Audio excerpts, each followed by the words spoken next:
ఆంధ్రప్రదేశ్లోని పల్నాడు జిల్లాలో జరిగినటువంటి ఈ ఇన్సిడెంట్ ఇప్పుడు నిజంగానే వార్తల్లో నిలిచింది అని చెప్పొచ్చు. అసలు ఏం జరిగింది అంటే యాక్చువల్లీ ఒక ఇద్దరు అన్నదమ్ములు ఒక్క చెల్లెలు అయితే కుటుంబానికి సంబంధించిన వార్త ఇది. కానీ తోబుట్టువే అంటే ఎవరైతే ఆడపిల్ల ఉందో ఆడబిడ్డ ఉందో ఇంటికి ఆడబిడ్డ అని అంటే ఎంత బాగా చూసుకుంటారు ఏ అన్నదమ్ములైనా అనేది మనకందరికీ తెలిసిందే. అట్లాంటిది ఇక్కడ ఈ ఆడబిడ్డే ఒక పెద్ద స్కెచ్ వేయడం, ఆ తర్వాత పూర్తిగా ఆ ఫ్యామిలీని చిన్న భిన్నం చేసిన పరిస్థితి కనిపిస్తోంది. అసలు ఇట్లా కూడా ఉంటున్నారా, ఇంత దారుణంగా ఆడపిల్లలు ఆలోచిస్తున్నారా అని ఈ స్టోరీ చెప్పకనే చెప్తోంది. యాక్చువల్లీ పల్నాడుకు సంబంధించిన ఇన్సిడెంట్లో అసలు బంధాలు, బంధుత్వాలు, అక్కా చెల్లెళ్ళు లేకపోతే అన్నదమ్ముల అనుబంధం అంటూ ఏమన్నా ఉందా, లేదంటే అసలు తల్లిదండ్రుల మీద ప్రేమ అంటూ ఏమైనా ఉందా? ఇంత దారుణంగా కూడా ఆడపిల్లలు ఆలోచిస్తున్నారా? ఇంత క్రిమినల్గా మారిపోయారా? ఒక ప్రభుత్వ ఉద్యోగం కోసం ఇంత దారుణానికి కూడా పాల్పడతారా అనేటువంటిది ఇప్పుడు అందరూ చర్చించుకుంటున్న అంశం. ఎందుకంటే ఏకంగా తండ్రి ప్రభుత్వ ఉద్యోగి అయితే అనారోగ్యంతో తండ్రి చనిపోయాడు. ఒక వారం రోజుల క్రితమే తండ్రి చనిపోయాడు.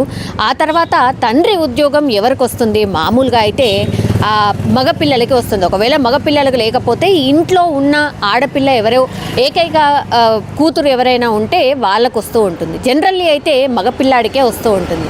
అట్లాంటిది అదే ఇప్పుడు వాళ్ళ పాలిట అంటే అన్నదమ్ముల పాలిట శాపమైంది. ఎందుకంటే ఆ ఆడబిడ్డ ఆ తండ్రి ఉద్యోగాన్ని పొందాలనుకుంది. అంటే ఈ కుటుంబంలో ఉన్నటువంటి ఆడపిల్ల ఈ స్కెచ్ వేసి ఆ తండ్రి చనిపోయిన ఉద్యోగం ఏదైతే ఉంటుందో తనకి రావాలనుకుంది.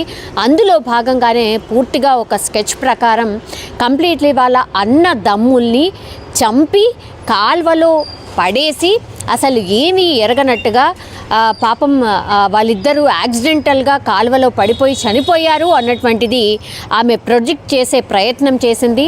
సో ఈ తండ్రి పోలరాజు, అతని పేరు వచ్చేసి, సో ఆయన అనారోగ్యంతో చనిపోవడం జరిగింది.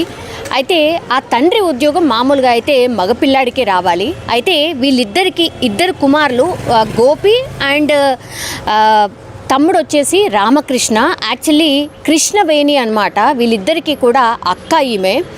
సో ప్రభుత్వ ఉద్యోగం నాకే రావాలి అనుకున్న నేపథ్యంలోనే ఈ మర్డర్ స్కెచ్కి పూర్తిగా ప్లాన్ వేసినట్టుగా ఇప్పుడు నిర్ధారణ అయిన పరిస్థితి కనిపిస్తోంది. యాక్చువల్లీ ఈ మృతదేహాల్ని ఏం చేసిందంటే Guntur branch canal Gorantla major కాలువలో ఆమె పడేసింది. సో ఈ ఇన్సిడెంట్ తెలవడానికి కూడా కారణం ఏంటంటే యాక్చువల్లీ ఒక రాజకీయ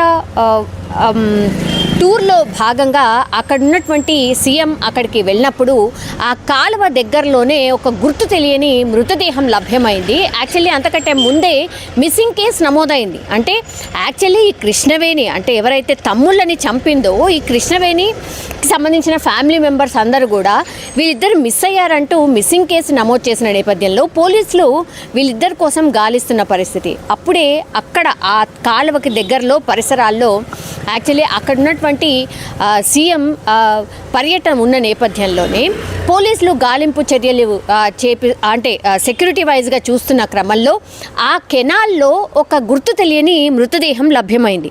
అప్పుడు కానీ అసలు ఈ మిస్సింగ్ కేసు నమోదైంది కదా. సో ఈ దగ్గరలోనే ఈ మృతదేహం దొరకడంతో పోలీసులు కూడా అలర్ట్ అయ్యారు. తీరా చూస్తే కంప్లీట్గా ఈ ఎవరైతే మిస్సింగ్ కేసు అంటే కృష్ణవేణి మర్డర్ చేసిన కృష్ణవేణి ఎవరైతే ఉన్నారో ఆ కృష్ణవేణి అన్నదమ్ములే వీళ్ళు అన్నటువంటిది తెలిసిన సిచ్యువేషన్. సో ఒక మృతదేహం లభ్యమైన నేపథ్యంలో పోలీసులు ఇంకా కొంత గాలింపు చర్యలు చేసినప్పుడు ఇంకో మృతదేహం కూడా లభ్యమైంది. అప్పుడు కానీ పూర్తిగా వాళ్ళు అంటే పోలీసులు వాళ్ళ స్టైల్లో ఈ కృష్ణవేణిని క్వశ్చన్ చేసినప్పుడు అసలు విషయం బయటపెట్టింది.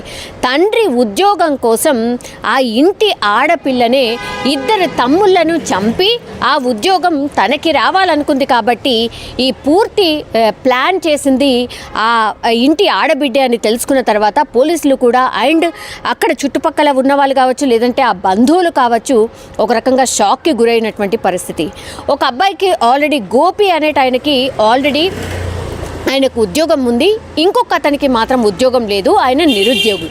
ఎక్కడ వాళ్ళ తమ్ముళ్ళకి ఉద్యోగం పోతుందో అని వాళ్ళకే వస్తుంది వాళ్ళ తండ్రి ఉద్యోగం అనుకొని ఈ స్కెచ్ అంతా వేసి నాకే ప్రభుత్వ ఉద్యోగం రావాలి అనుకొని ఈ ఆడపిల్ల ఇంత అఘాయిత్యానికి పాల్పడడంతో పూర్తిగా షాక్ అవుతున్న పరిస్థితి. అండ్ పోలీసులకు కూడా ఈ ఇన్సిడెంట్ చూసిన తర్వాత ఇంత దారుణంగా ఆడపిల్లలు ఆలోచిస్తున్నారా, ఇంత ఘోరంగా కూడా ఇట్లా సమాజం తయారైందా అనేటువంటిది ఇక్కడ ఈ సిచ్యువేషన్లో ఈ ఇన్సిడెంట్ చూసి పోలీసులు కూడా ముక్కున వేలేసుకున్న పరిస్థితి.